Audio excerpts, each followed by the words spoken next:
Innocent families terrorized in their own homes by a group of anonymous hackers. Yeah, this is an incredible story. Imagine somebody hearing everything that you say, seeing everything that you do, and using that information to threaten your children's lives. For 3 families in Washington State, this is no movie. It is a campaign of technological terror they say is so real. It sent out text messages to about 25 contacts in her phone. She noticed her phone doing weird things, so she powered it down, and they powered it back on.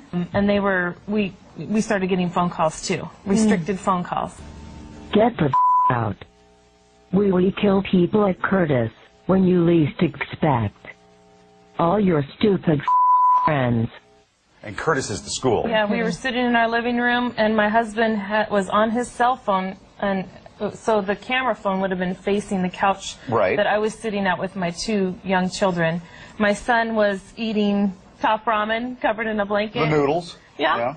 And they described the blanket my son was covered in. They said they wanted a bite of his top ramen, and they said what? Scare the heck out of you. They said the color of my 10-year-old daughter's shirt.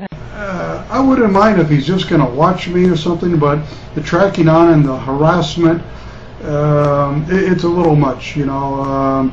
I'm a disabled veteran, and you know, I thought I live in America, not a society that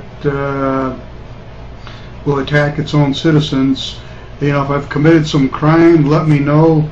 I'm not a felon, and what they're doing here, this experiments, I guess it's called, it's wrong, and I'm really against.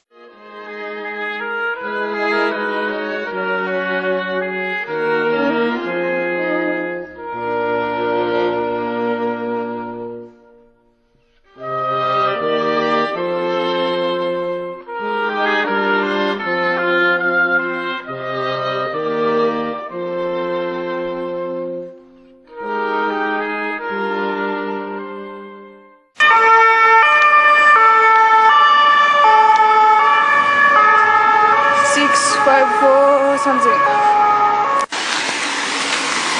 2, 4, 5, 6, 9.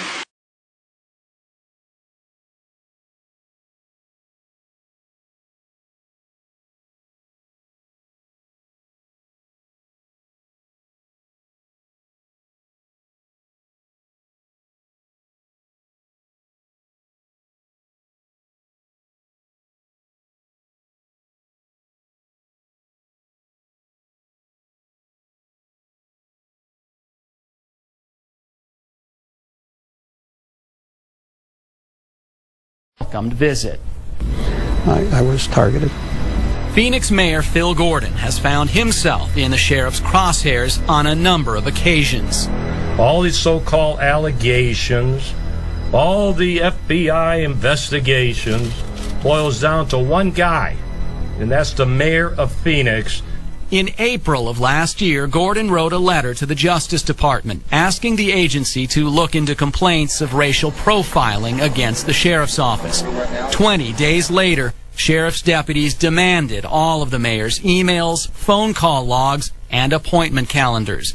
The mayor says it was intimidation. Do you think that was in retaliation for the letter that you wrote to the Justice Department? Definitely was. It was multiple inquiries and investigations.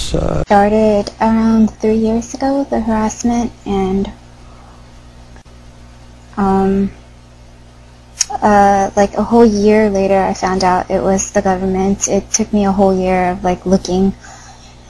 I finally found a book that talked about government hypnotism, and it was in that book, luckily, and I found that, and I went online and I found all these other websites that talk about I live in Washington, D.C. I'm being physically stung or stabbed or pounded, and it hurts. I am tormented and physically abused every day. My abusers are trying to force me to commit suicide. My abusers are trying